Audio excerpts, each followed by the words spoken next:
What would it profit you or me if we spent all of our life in our career? I mean, we just worked hard and month by month, year by year, we just climbed the rungs of success. And I mean, we just really went at it. And I mean, we worked hard. What would it profit you or me to spend our entire life climbing the ladder of success, only to get to the top and discover that it's leaning against the wrong building? And yet I see it all the time. I see people who literally spend their entire life and career doing something that they weren't born to do. What's your passion? What's your strength? You see, once you discover your passion, you'll never work another day of your life. Because the moment you discover your passion and you love what you're doing, it's just something that you love to do, and it doesn't seem like work to you. And people that are successful, they know their purpose in life. They know why they are there. Now, I would encourage you, and especially some of you, because so many of you are young, you do have to understand at my age, everybody looks young now, okay? So I used to think it was amazing. Now it's just like John, they're all young. They're all young now.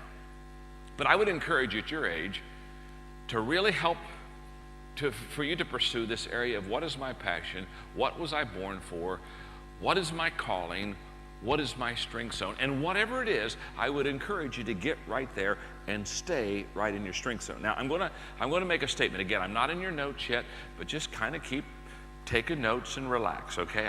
I'll go fill in the blanks a little bit later, okay? But I want to stay on this for a few moments this morning. What I have discovered is that I'm going to say something that's going to perhaps seem a little bit odd to you, but just stay with me and let me talk you through this process for a while.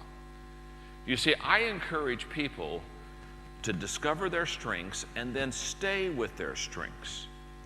And I'm going to say something to you that is kind of culturally opposite of what you're used to hearing. I'm going to say to you this morning, in the area of your skills, don't work on your weaknesses. You say, oh my goodness, what do you mean? Don't work on my weaknesses.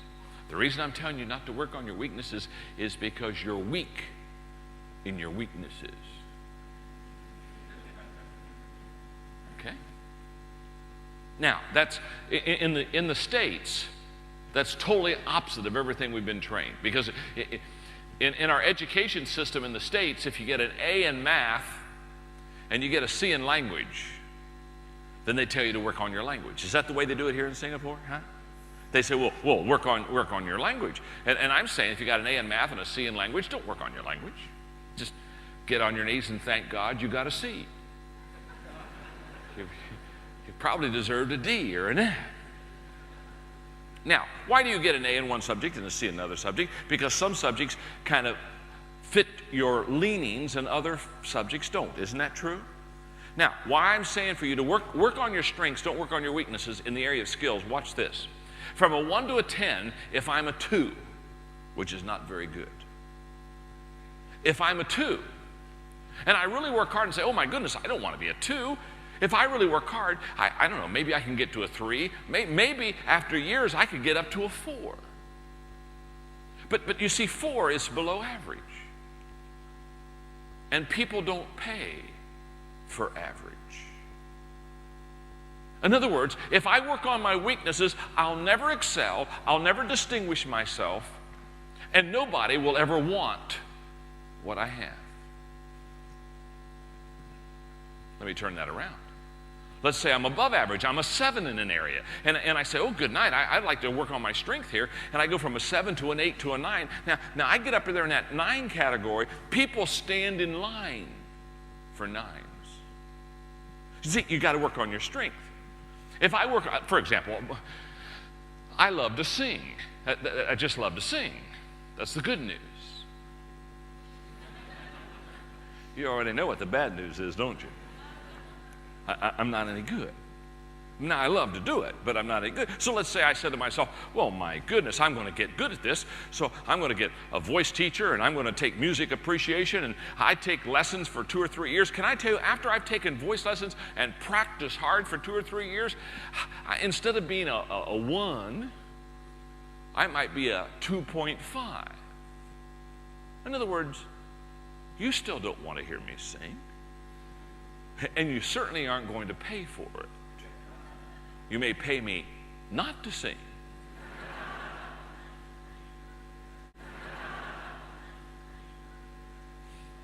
Now, when I talk to people about not working on their weaknesses, again, it's a culture paradigm shift, because we think, well, I've always got to work on my weaknesses. I got to work on my weaknesses. And I'm saying, no. In the area of skills, don't work on your weaknesses, because, as I've said, you're weak in your weaknesses. People don't pay for average. You don't. I don't. You don't run down to the store and say, boy, if I could just get an average telephone. Man, this would be super. You don't go in a TV store and say, do you have an average TV? No. You don't go to the restaurant and say, oh, I can hardly wait to go to an average restaurant and get some average food. No, you don't do that. And when you go to the average restaurant and the hostess starts to take you to your seat, you don't say, excuse me, I don't want a great seat. Could I have an average seat? I don't want one like by the window or, overlooking the water. I just like to have, do you have a seat that nobody else wants? And before the host leaves you, you don't say, excuse me, just one more thing. Do you have here an average waiter? I don't want a real good one. Oh, no. I'd like to have one that comes slow, doesn't fill the glasses. I would like to have one that messes up the order, brings the wrong food. And when the average waiter comes to the average table at the average restaurant, you don't look at that person and say, oh, by the way, I don't want to know what's special here. What's average? Do you have any food that no one else has ordered today? And when you finish it with that experience at that average restaurant, at that average table, with an average waiter, an average food, you don't walk out of that restaurant and look at your friend and say, wow, I'm pumped. No.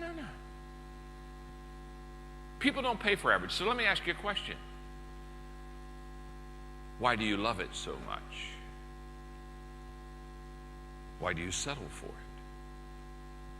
You see, one of the secrets of success is for you or me to find out what we're good at and to have a passion to do it and stay in our strength zone, and don't worry about your weaknesses.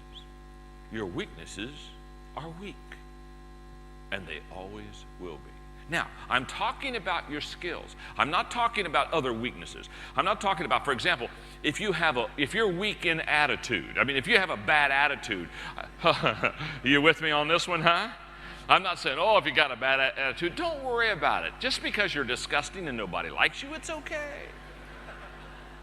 No. I'm talking about skills. I'm not talking about attitude. I'm not talking about discipline. I'm not talking about things that will make or break you in life. I'm talking about your skill set. Don't try to work on your weaknesses. It's just that simple. I was doing this lecture recently, and I had a person kind of raise their hand and kind of take me to task on it. Because they didn't like this, don't work on your weaknesses, and they said, well, now wait a minute, John, how about Tiger Woods? Tiger Woods is a golfer, and if he maybe plays a bad round, what does he do? He goes over to the driving range, and he maybe for the next hour or 2 hours, he works on his swing. And he said, there's a perfect example of Tiger Woods. He's working on his weakness. I said, no.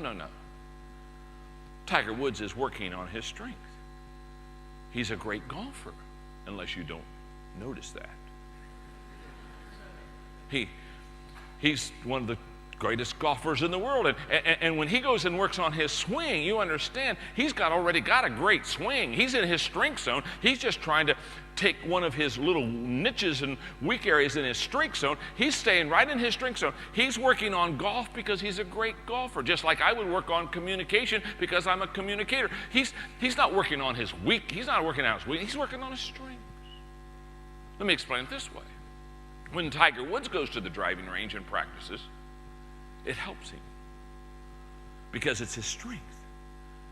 When I go to the practice range and I practice, it doesn't help me. See? Practice doesn't make perfect. Practice makes permanent. And if I practice in something I'm not good at, I don't get any better. I just get permanently bad. And so when you work on your weaknesses, when you work on your weaknesses, you're just going from very bad at best to bad. Hello? And people say, "Oh, I'm so glad they've been working on it. They're bad, but I'm really glad they're working on it. It's just they're never going to get good."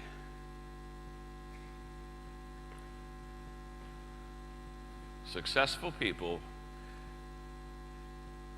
they know their purpose in life. They have a passion for it, and they stay in their strengths.